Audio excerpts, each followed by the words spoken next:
We're here for the Transit Intercity Rail Capital Program Workshop. Oh, it's the third. You can tell this is our second workshop. And clearly the staff person who did this didn't update it, which would be me. I'm Mitch Weiss, and this is Chad Edison. We're from the State Transportation Agency, and Chad's really running this program, and I'm his trusty sidekick helping him with the guidelines. What we're going to do today is go over the guidelines that we use for the first round of the program, just to refresh everybody. But what we really want to talk about is what's in the middle here. What were the lessons learned? What went well, and what should we be looking to change in the next round? And we're hoping to get your input on that, and then we'll briefly at the end go over our timeline for the next round of programming. If you have questions at any time, like why aren't you talking into the mic, please feel free to ask them. And raise your hand anytime. It's kind of easier if you have a question about something or a comment about something specific to the guidelines, and we've got it up there from the last time, then go ahead and shout it out, raise your hand. First off, the funding for the program, as hopefully most of you know, it's funded from cap and trade auction proceeds. What's unique about this program is we did a multi-year program covering 2 years, and the first was a $25 million in 14-15, and then approximately $200 million, which represented 10% of the proceeds of the fund. This is continuously appropriated, and it was $200 million. We hope to at least be getting that much in the future, and that allowed us to do this. A lot of projects. Well, in total, we had 14 projects selected around the state, and a total just under $225 million. The estimated program GHG reductions were around 860,000 tons and of carbon GHG reduction, and that's basically the result of our selection process from the first round, and we look forward to the next round, which we expect to be around the same time next year. So just to start going over the guidelines that we used for the first round, the objective, first of all, there were 4 objectives: to modernize the state's transit system, to reduce greenhouse gas emissions, to expand and improve rail service to increase ridership, to integrate services, and to improve safety. The program was limited in eligibility to public agencies. That included joint powers authorities. Bless you. Thank you. It was agencies that have existing or planned service. This included intercity rail and associated bus feeder service, commuter rail, commuter bus, and other bus or rail transit services. To be eligible, the key was demonstrating greenhouse gas reductions. That's what this program was all about, and so in order to get in the door, that's what you had to show. The eligible projects included, but were not limited to, rail capital projects, intercity commuter rail projects, rail implementation or integration projects, and transit investments that would increase ridership. What we were looking for was a small number of transformative projects. We limited the number that could come from each agency. Agencies that operate one mode were limited to one major and one minor project or smaller scale project. Agencies that operate multiple modes were limited to one application per mode. We did not require a match, but it was certainly desirable. And we also were looking for, what is your commitment to new service? If you're doing that, if you're expanding service, how are you going to be funding that? And we put a priority on construction and implementation. While technically we can fund pre-construction, it's much more challenging because the use of these funds require a demonstration of a greenhouse gas reduction benefit, and if you're constructing something or implementing that, then that benefit is certain and it's now versus something that is more tenuous in the future. And so it's our emphasis was definitely on construction and implementation. In terms of the application, as I mentioned, we required an explanation of the funding of your ongoing operation and maintenance of the expansion that you were doing. We asked about scalable or separable elements in case that if things could be expanded in the future, either with our funding or some other funding that you have in the future. What's the long-term benefit going to be, or if we could only fund a piece of it, what benefit might you get from a piece of it? We also asked about an applicant's ability to absorb cost overruns because we're not paying for it. We had primary and secondary evaluation criteria. The primary evaluation criteria first was the greenhouse gas reduction benefits. The second was increasing ridership.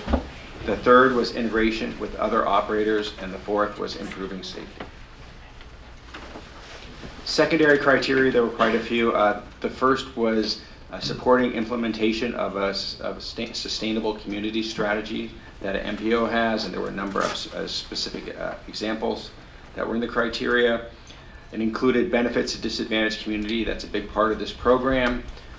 Collaboration with rail operators, geographic equity, also something that's very important. Consistency with some type of regional plan or recommendation of a regional agency. As again, integration, and then if you're expanding service, what is your plan for the operation of the program? And when we looked at this in project selection, we looked at the evaluation criteria, but we also took a look at some of the risks associated with it. So if you told us your greenhouse gas reduction benefit was X, well, what is the risks associated with your ability to achieve that? What are the risks for the project's cost, scope, and schedule? We looked at the need and the benefit to the project, the readiness of the project, and we looked to leveraging other funds, particularly with other greenhouse gas reduction funds. And then funding beyond that, we really put an emphasis on discretionary funds that maybe could have gone to a road or some other general purposes that agency was choosing to spend on transit. The program administration was laid out similar to other programs that were allocated or are allocated by the California Transportation Commission. One of the key differences is before completion of design, an agency can come to us and propose changes, and we have a little process laid out. What we really want to do is come up with the best project, and we recognize that early on everything might not be nailed down, and so we have some flexibility there, so that if you have, hey, we're farther into this, we have a project a slight change to the project that will improve it. We want to hear about those and want to be able to get to those improvements. Another big difference is the level of reporting. There's a significant level of reporting that goes with this program. And now we're to the really important part of our workshop, which is, first of all, me not talking as much, but really, what are the lessons learned? What went well, and what are the things should we change? For example, one of the things that we noticed in a couple of the applications, and reflecting back on our guidelines, was we were not clear enough that we don't want you supplanting other funds. If you already have a fully funded project, don't come ask us to put $20 million on your project so you can take STIP funds off of it and do something else with that, because that's already a fully funded project. So we're gonna be clear in our guidelines about that. Chad, I don't know if you want to throw out any examples. Yeah, and I think another area that we'll work on is we had a number of projects that came in for fleet expansions that were tied to future service increases and in carrying increased ridership, and being more clear on how to get to a simple and straightforward way of calculating those emissions reductions and the ridership and VMT benefits. That's something that we will work on creating a more straightforward guidance on that, because there were a lot of different approaches, and we recognize that there's benefit to doing that in a more clear fashion in the future. So we'll be working with CARB on that as we get ready for the next cycle. So this is a chance where you all can tell us, hopefully, what you liked, so we can continue it, and then perhaps more importantly, what you didn't like, what needs to be changed, how we can improve the program. So, was I right that there were 14 projects? Yes. And how many applications? There were 31 applications that we received, and 14 of those received at least partial funding, if not full funding, based on what they applied for. the total applications were just under $450 million of requested funds, and we had just under $225 million available. So. Question back there. Michael Rawson, Butte County Association of Governments. I had a question regarding the BMT, and we submitted a project like 4 times. We had to revise it 4 times, the project. And our project was we were adding a shuttle service in a disadvantaged area of Butte County. And considering that right now you do not have a certain measurement or a certain gauge to measure VMT, was that one of the criterias on not having that project approved? And moving forward, is there going to be a set criteria or a set measurement gauge that you're going to put in the application? Which project which agency are you with? Butte County Association of Butte Governments. County, okay. Yes. That was not an application to this program. This is the Transit Intercity Rail Capital Program, and I believe that was probably with the Low Carbon Transit Operations Program, which is a Caltrans led effort. So Yeah, but we also put it in for that as well. it wasn't submitted here under the Transit Intercity Rail Capital Program. Okay. So yeah. There's a question back But there. the question about measuring VMT in the CARB guidance, the quantification methods allowed documentation of how you got to the VMT reduction. It tied often to the increased ridership and had a variety of ways of documenting how you would get there. So in some cases there was project-specific data, and there also were ways to work off of system data reported to the NTD, and so basically National Transit Database. So there were a couple of different approaches identified. I think this is an area that we can be more clear about in the future, and so we'll work to, we're planning to work on that between now and the next call for projects. There's a question back there. Yeah, sure. I'm Andrew Tang with BART. We're interested in learning more about what made successful applications successful and unsuccessful ones not successful, so that we can put together applications that we find more acceptable. And when it's there. That's a very helpful request, and I think what we'll try to do here is put together a workshop well before the next call for projects to kind of flag those issues for people, and to do that at a kind of statewide level. We probably not get into it in a specific workshop today, because Right. we'd like to do that in kind of more of a statewide training mode. Okay. That lets us kind of put out there what was successful and what was not, and some of the reasons for it. So I think that's a good idea, and we'll take a note on that and try to host some webinars or other kind of forums to do that. Very much appreciate it. Looking forward to it. So I have a follow-on question with the number of applications. How did you feel the geographic equity went based on the ones that were awarded? And then the follow-on to that is that will it be We think we did an excellent job with geographic equity. So maybe I should put up a call from Shasta Regional Transportation Agency. And I know that nobody, I believe, in the North State put forward an application. So I'm wondering if the geographic equity is for the life of the program, or if it's at each time that the call for projects is made. Geographic equity is specified in our statute as something that we're supposed to consider, and so I think it's, as long as the statute contains that, it's something we would include in our program. But I think you raise an interesting question. I mean, if we're into this 3 cycles or something, we've never funded something, north of, Sacramento, and somebody applies and it's a good project, should we be looking at geographic equity in that terms rather than just that one cycle? That's an excellent question.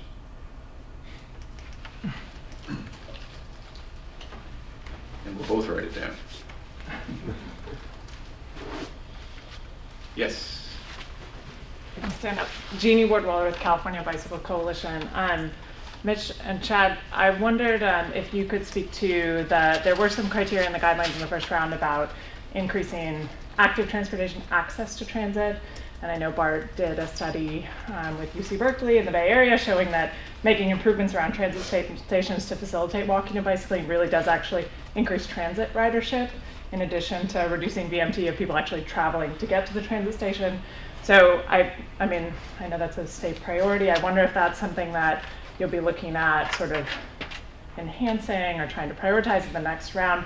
I didn't notice that any of the project awards this round included those sort of station area improvements, and it's definitely something that the Bike Coalition would like to, work with you on. There may have been some of the, I think some of the projects actually did address that. Oh, okay. In the selected I think projects. it was hard to tell in the awards what exactly. Yeah, it may not have been a focus in the write-up, but some of Okay. the projects that improved, for example, I believe the Willowbrook Rosa Parks Station Blue Line Improvements Project had a number of features in it that included Great. better connectivity and places Great. for active transportation to take effect.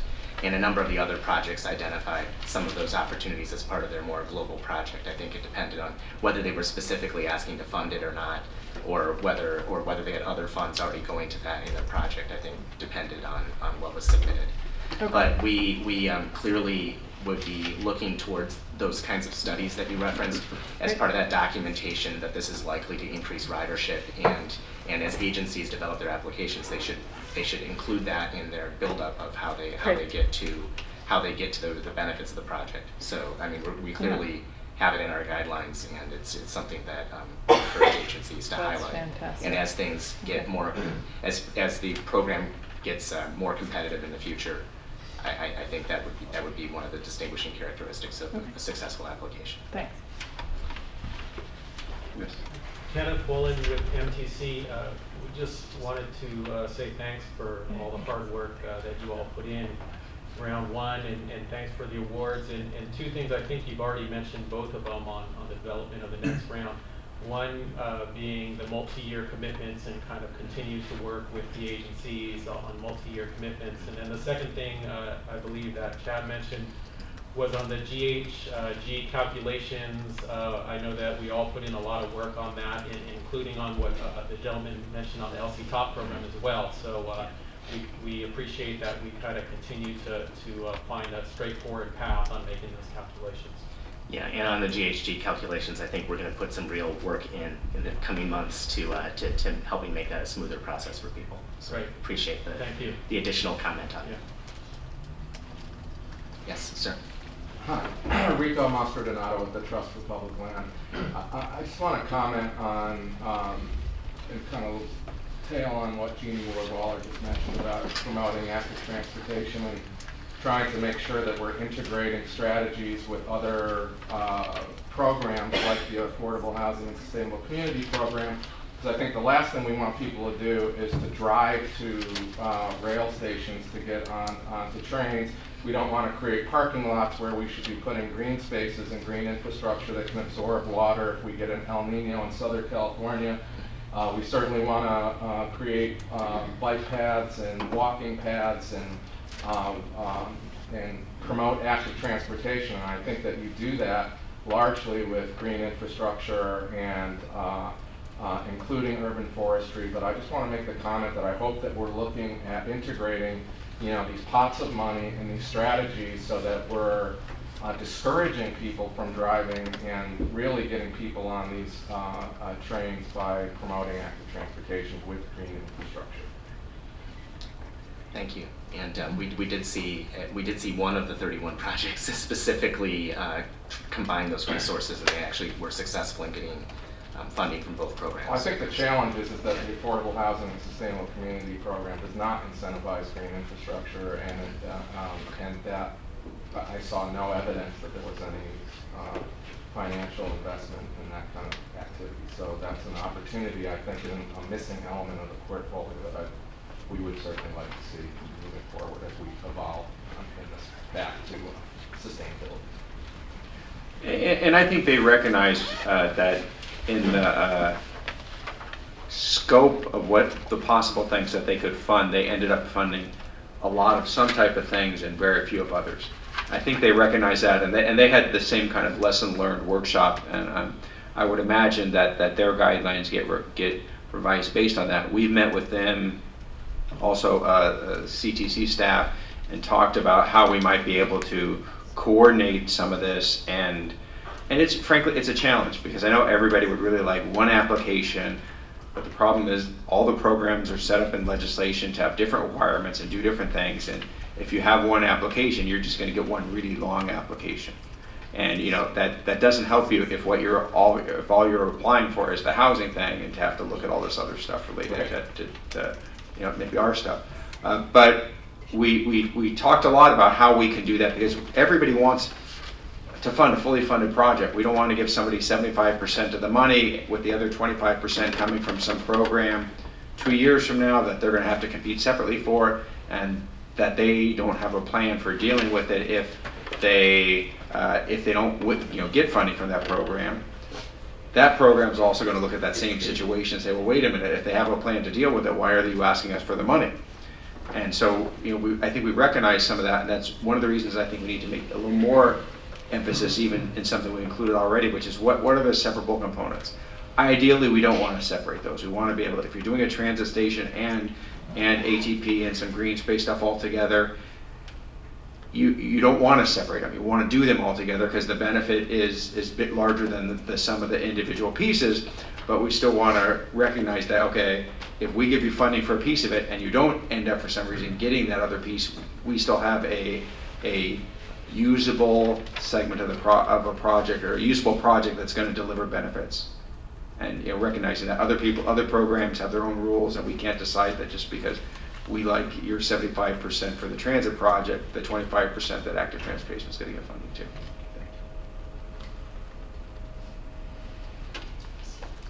Thanks, first of all, thanks for doing this meeting. We know it's been a long week for you. Appreciate this opportunity. One of the issues with the industry program that we found with the San Joaquin Joint Powers Authority, and for the amounts that were available last time with the maximum you could go out for the grant, it's difficult for us to sort of hit the large GHG reductions because of the size wasn't quite big enough to be able to do the type of program needed to really get higher ridership. And certainly having a larger program is something that we support, so that you get a larger grant program for this, and we're certainly working to try to get that. But if there aren't higher amounts, if there's a way to do, as I mentioned, maybe multi-year type programs, that we can get more credit for some of the things that we're working towards, so that we get initial GHG reductions with the projects that may be relatively small, but after a couple of iterations, then we get the larger GHG reductions once we're able to deploy new service. That would be a key thing. The other thing is, I think Chad mentioned about one of the hard things in doing the applications was doing the greenhouse gas calculations, which is probably one of the most important parts. And any way you can do to kind of have to standardize and simplify that to make it easier for us to do applications would be greatly appreciated. Thank you for that. And in terms of the future of the program, I mean, I think there's a number of things that could affect the funding, both in individual years and in a multi-year context. And so we will see how some of those things develop in the coming weeks, and in terms of the actual funding that we have available for the next cycle. And also in terms of how long that kind of multi-year window goes. So depending on how some of the legislation turns out and other things that are active right now, that'll definitely have a possible impact on the program. We have also, and I'd like to hear, whether there's support for this, but we've looked at removing the limitation on the number of applications. I mean, there's actually kind of a balance here because as well as the specific restriction we've got on the percentage of the program, there's always a balance here, because if you go big and ask for a lot, and there's 3 other projects that are also asking for a lot, you could lose out on that simply from the perspective of the other projects of that scale being more competitive. And so there's kind of a balance between some of the smaller projects, which can get some really big benefits for the dollars requested, and the kind of going big strategy of asking for the maximum or asking for a lot of money, and then having that weighed against other similar kinds of efforts, and maybe not getting anything. And so I think that's where some of the phasing and some of the ability to scale things is helpful. And I think one thing. One question that we got in the workshop in LA that I think is informative to this is that people were saying, well, what if we've got a whole program of projects in a corridor, or we've got a set of things that need to happen to get to our final benefits, and you only have the funding that'll allow us to fund half of that, and the other half comes later. if that's the case, I mean, one of the values here is one, to point to that benefit of finishing the entire project, but also to point to the specific things you can accomplish with the funding that you're requesting right now. And the fact that there's a future dual benefit is helpful because you can show the vision and the desire to get to that final benefit. And then if you do this first phase, that second phase is easier to accomplish. But you also can point to what you get out of the specific project now. So in some cases, this might be, in the case of like an intercity rail corridor, that might be, that first project might not give you a service increase in terms of frequency, but it might get you reliability, it might get you a trip time savings, it might get you things that lead to an increase in ridership and get you much closer to where you can actually increase the frequency level. And those initial benefits can be claimed.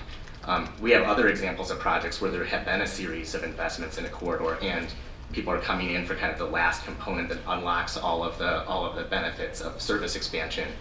And that can count the whole benefit of unlocking that when that happens. And so it kind of depends on where your project is in a program in terms of how it can come in, but acknowledging both aspects is important, and showing that it's part of that bigger plan is helpful because it gives you a sense of getting closer to that final goal, which might be very significant for the region or the community. So thank you. Good morning.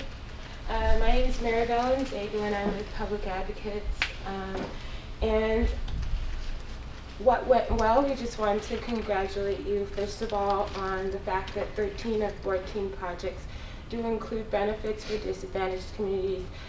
Public Advocates is focused on making sure that these investments provide equitable benefits to disadvantaged communities, but also around the state. And so my comments are around that, not really questions. We would like to see the program move towards a more transparent scoring process. The list of criteria is good, but we want to see, what values are ascribed to certain things. And we also want to see priority placed on robust community participation in the development of projects. So projects that have that can actually score higher and do better. And also a more concrete focus on the multiple co-benefits that the project is bringing. Additionally, to benefit disadvantaged communities, we would like to see more being done to study the demographics and capture the high propensity riders and the high needs locations, the first mile and last mile that aren't being met right now. And there are plenty of ways that we would like to see, instead of just proximity to a disadvantaged area, that there be additional research and analysis of who the riders actually are. And then finally, we congratulate this program for having such clear anti-displacement provisions, but a little bit more can be done because we need to strengthen those provisions, not just in disadvantaged areas. Transit capital projects have propensity to cause displacement in any low-income area, and so we would like to see that be a threshold requirement for all projects, not just those in disadvantaged areas, and more requirements around looking at the economic and physical displacement of populations. So thank you very much for all your work, and we're available to help you think through these things. Thank you. Great. Thank you very much. Yes? Hi, I'm Erica with Policy Link, and I just want to second comments made by Public Advocates. We also advocate for higher priority for projects that are utilizing community participation, and also to have a good understanding of what is the weighting that is assigned to each scoring criteria. Thank you. Other questions? Yes, please. I'm Maureen Rain with Sacramento Regional Transit District, and we got an award, which we're grateful for. I wanted to ask a question about if this funding can be used in any way for state of good repair type of projects, because we've looked at a lot of the projects and needs of our agency, and a lot of them, it could be related to not being able to do service because of having to do reductions, in which case then there's a negative effect on greenhouse gas by not being able to do service. Is there any way that that can be included in this program? The key program criteria are showing that you're getting a reduction in GHG emissions and an increase in ridership from the proposal. So I think how state of good repair fits into that kind of framework is something that each agency should consider. I mean, we can certainly think about this in terms of whether we can address it in our guidelines going forward. But the key function here is kind of what the capital projects proposed do in terms of increasing ridership and reducing GHG emissions. So Jeff Dane with Regional Transit Systems. So just to follow up on that, in the case of RT, we're operating 25 and 30-year-old light rail vehicles that are coming to the end of their useful life. And we're looking at this funding source and saying, is this an opportunity to replace those vehicles with new vehicles? If we don't replace them and they go out of service, that forces us to cut service back. So kind of put some reality on it. Yes, I understand. So anyway, I'm just concerned with that. So you can look at that anywhere else.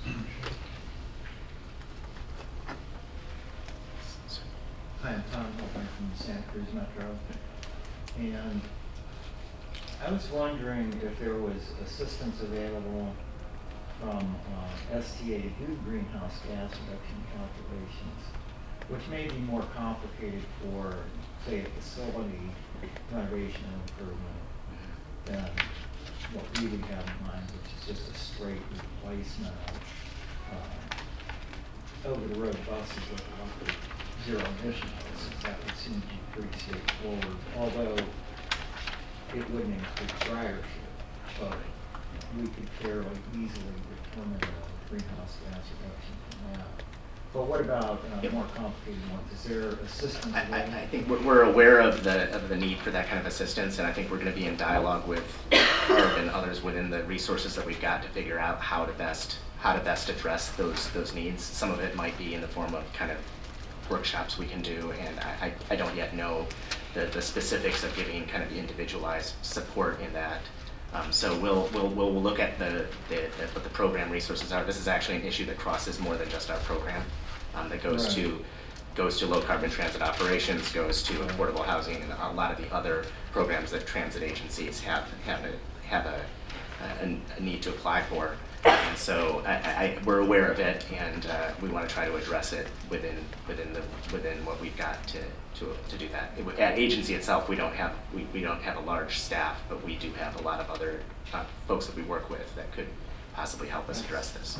That's the issue, and we participated in putting together a study to request for proposals to look at how the cap and trade program would evaluate these different applications. And that was one of the points. Could it be, farmed out? Could there be one consultant firm that evaluated the GHG benefit of all the applications so that they were fairly ranked with the same criteria?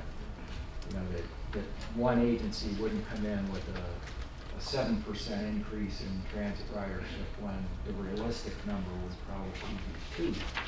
Yeah, I think one of the challenges here is the resources involved and the level of which you apply those. I mean, like if you're familiar with the Federal Transit Administration, they put a lot into doing these kinds of calculations, and it's a costly process for the agencies involved, and it's a costly process for the FTA.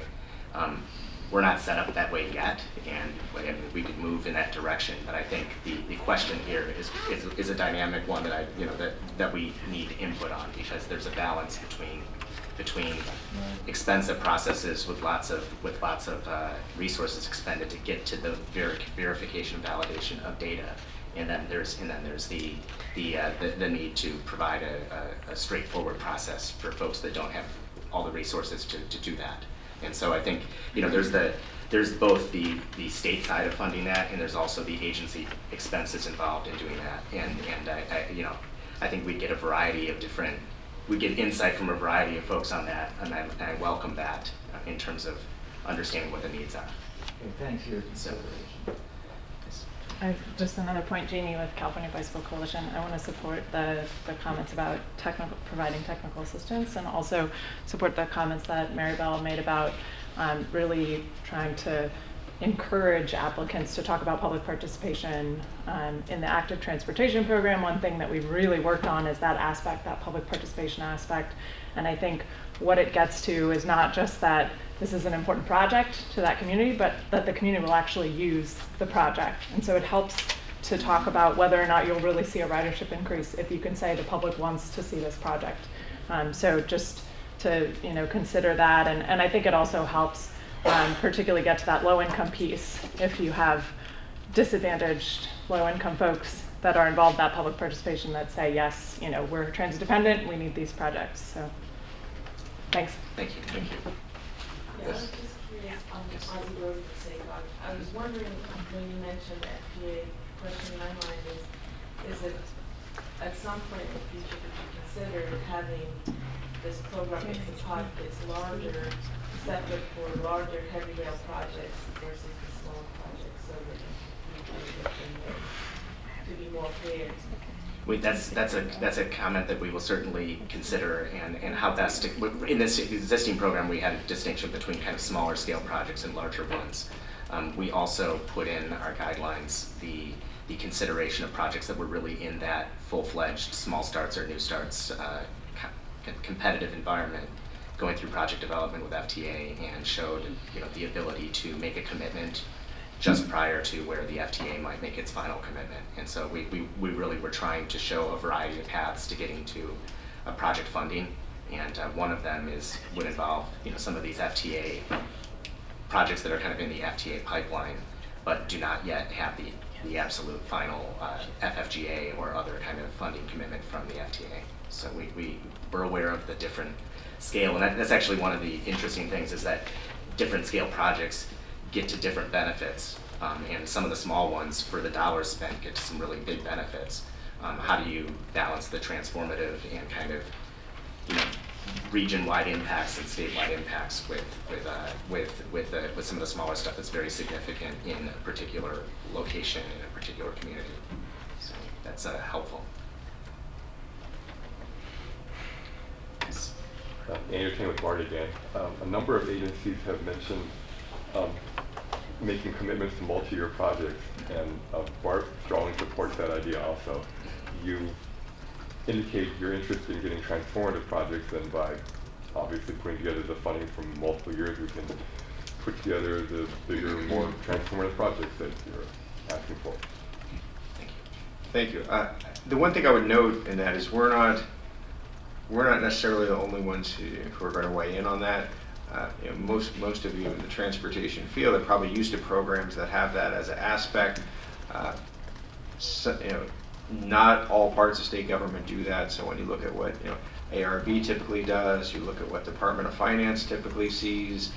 These are single-year programs, and we're working to stay in multi-year program with a recognition that the longer out we can go, the more planning that can get done, the more certainly the bigger projects that we can do. Appreciate you doing that. Yes. Following on that, Jennifer Collin from Chester Regional Transportation Agency, the LCTOP is looking at, because they have new funding and expanded service, and they're looking at defining new and expanded service by a 3 or 4 year. They haven't decided that or put a line on it yet, but funding for 3 to 4 years, so that you have the expansion basically set up first year, see how the second and reporting in the third, yet. So I wanted to bring that up. That's it.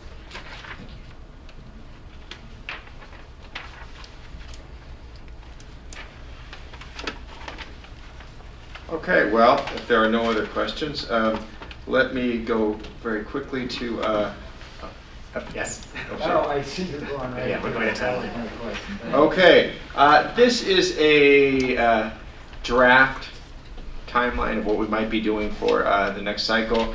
That would have us putting together the discussion draft guidelines by the end of October, have a set of workshops to discuss those, come up with our draft guidelines in December, more workshops in January, final guidelines and call for projects in February, applications in April, and the list of approved projects in June.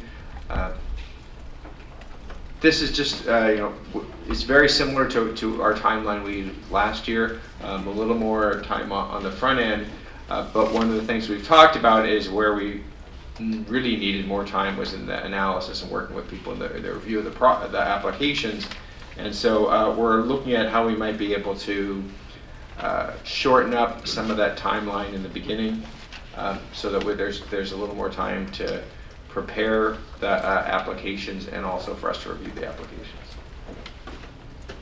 Yeah, so you may see revisions to this schedule, but basically this is what our initial scheduling has been around, and then we're going to look and see if we can do some of the early parts faster, and get those final guidelines out sooner, so that we can both start the call for projects a little earlier and give people time for that application, and then maybe a little bit more time for the review process. We expect that we will get more applications the next time around. So. And we will put this PowerPoint up on our website so that you can take a look at this and not just have to look at your iPhone picture. No problem.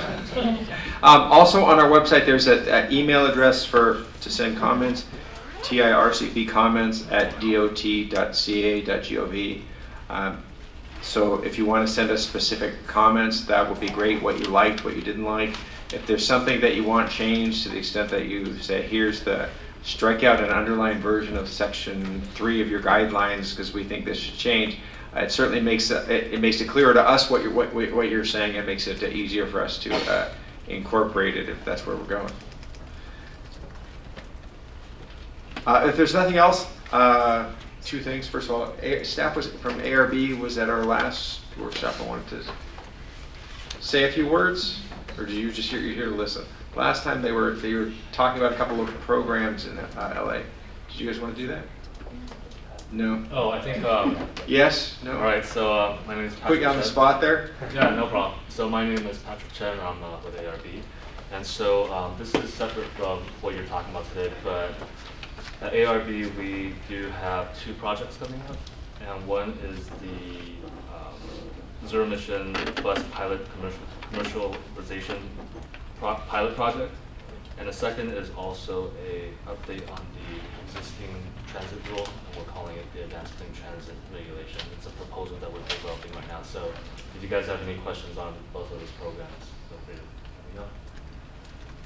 Now, so my understanding from our last workshop is those regulations get to requirements for zero emission bus purchases and require for fleets being zero emission by a specific date. So if that's something you were interested in, you might want to take a look at those regulations. Are they posted on any website?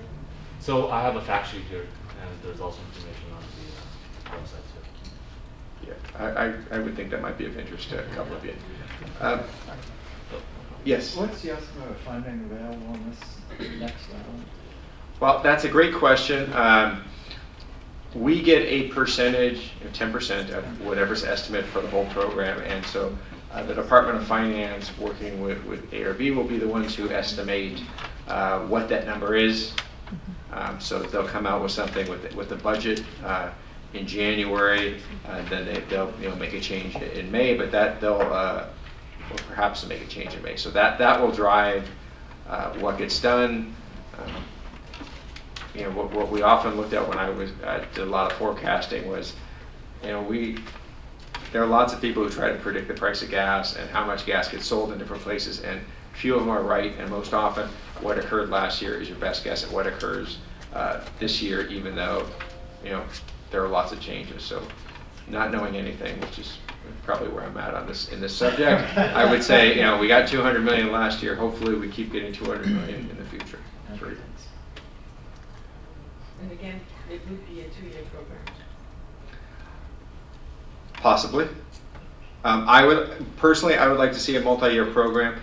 There's some legislation out there that talks about a longer period. a little bit farther in the future, it's hard to just do a one-year program. It's hard for you, it's hard for us. You don't get the benefit, the state doesn't get the benefit, and these are big long-term projects. And so I think we need to, personally, I'd like to see us recognize that and say 2 years is the minimum we should be doing. Well, great. Thank you all. No other questions. Thank you all for participating. Again, we have information on our website. We'll put this up. You can contact Chad or myself, and we'll be happy to answer questions.